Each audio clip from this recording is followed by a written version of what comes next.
সেই রাতে সে একা ছিল। বাক্যটিকে বাংলা থেকে ইংরেজিতে রূপান্তর করব। প্রথমেই দেখে নিচ্ছি বাক্যটি পাস্ট টেন্সে রয়েছে। সো এখন এই বাক্যের মূল অংশ হচ্ছে সে একা ছিল। সো বাক্যটিকে ইংরেজিতে রূপান্তর করব। প্রথমে বাক্যের সাবজেক্ট লিখব সে, এটি ছেলে অথবা মেয়ে বেদে আমরা হি অথবা সি লিখব। মেয়ে ধরলে সি, ছেলে ধরলে হি লিখব।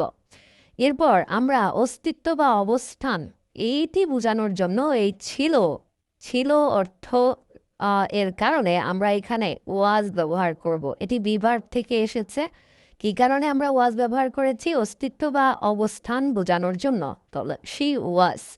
এরপর আমাদেরকে বাকি অংশগুলো লিখতে হবে। এখানে একা এই ইংরেজিতে রয়েছে, আমরা লিখব হচ্ছে অ্যালোন। এরপর লেখা রয়েছে সেই রাতে, আমরা লিখব হচ্ছে that night. She was alone that night. আশা করব সবাই বুঝতে পেরেছেন। আমার বাবা বাড়িতে নেই বাক্যটিকে বাংলা থেকে ইংরেজিতে রূপান্তর করব। এই বাক্যটিকে বাংলা থেকে ইংরেজিতে রূপান্তর করার জন্য আমরা প্রথমেই দেখে নেব বাক্যটি হচ্ছে না বোধক একটি বাক্য, অর্থাৎ নেগেটিভ সেন্টেন্স, আর বাক্যটি প্রেজেন্টে রয়েছে। সো আমরা এখন বাক্যটি ইংরেজিতে রূপান্তর করার জন্য একটি বাক্যের সাধারণ গঠন অনুসারে subject plus verb plus object যদি থাকে সেক্ষেত্রে লিখব। অবজেক্ট থাকতেও পারে, নাও থাকতে পারে। সো এই বাক্যের সাবজেক্ট হচ্ছে আমার বাবা, আমরা লিখব হচ্ছে মাই ফাদার। এরপর এই বাক্যটিকে ভালো করে খুঁজলে দেখব যে এই বাক্যের মধ্যে কোনো মূল ভার্ব নেই। আমরা কৌশলগতভাবে শিখে থাকি যখন বাক্যের মধ্যে মূল ভার্ব না থাকে, বাক্যটি যদি প্রেজেন্টে হয় সেক্ষেত্রে এম ইজ আর থেকে একটি অক্সিলারি ভার্ব নিয়ে আসতে হয় এবং এটি মূল ভার্বের কাজ করে। আবার এই ক্ষেত্রে আমরা যদি বলি কারো অবস্থান সম্পর্কে বোঝানোর জন্য আছে অর্থে আমরা ইজ ব্যবহার করতে পারি। আছে নেই এই অর্থে কারো অবস্থান। So my father is not. তো নাই এবার বাড়িতে সহজ অর্থে আমরা আছে অর্থে ব্যবহার করার জন্য এটি করি অবস্থান সম্পর্কে। এবার বাড়িতে আমরা লিখব হচ্ছে at home. My father is not at home. আশা করব সবাই বুঝতে পেরেছেন। এই বাক্যটিকে খেয়াল করি, নিশ্চয়ই কোনো সমস্যা আছে। এই যে বাক্যটি রয়েছে বাক্যের শেষে কিন্তু একটি আছে শব্দ রয়েছে।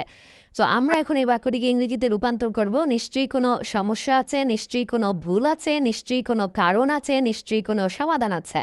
এই জাতীয় যে বাক্যগুলো আছে আমরা একটি স্ট্রাকচারের মাধ্যমে বাক্যটি করতে পারি। সেটি হচ্ছে কি আছে থাকতে হবে এবং নিশ্চয়ই কোনো সমস্যা আছে, কোনো কারণ আছে, কোনো সমাধান আছে। এই জাতীয় যে বাক্যগুলো আছে সেগুলোকে আমরা লিখব হচ্ছে দেয়ার মাস্ট বি। এই মাস্ট ব্যবহার করেছি মূলত এই যে জোরালোভাবে বোঝানোর জন্য, একটু জোরালোভাবে ব্যবহার করার জন্য। তো দেয়ার মাস্ট বি এই স্ট্রাকচারটি দিয়ে করলাম। এবার এই যে কোনো সমস্যা, এই কোনো সমস্যার ইংরেজি আমরা লিখতে পারি সাম প্রবলেম। সাম প্রবলেম অথবা এনি প্রবলেম। এই বাক্যটিকে আমরা কিন্তু আরও একটি উপায়ও লিখতে পারি, সেটি হচ্ছে এই যে নিশ্চয়ই এই শব্দটিকে আমরা প্রথমে লিখে নিতে পারি যে শিওরলি, সার্টেনলি, ডেফিনেটলি লিখে এরপর আমরা লিখতে পারি যে কোথাও কিছু আছে। অস্তিত্ব বোঝানোর জন্য আমরা কিন্তু বাক্যটিকে দেয়ার ইজ, দেয়ার আর দ্বারাও শুরু করতে পারি। যেহেতু সমস্যার কথা বলা হচ্ছে দেয়ার ইজ লিখেছি, এরপর আমরা যে কাজটি করতে পারি সাম প্রবলেম, ওই যে কোনো সমস্যা, সাম প্রবলেম। এইভাবেও কিন্তু আমরা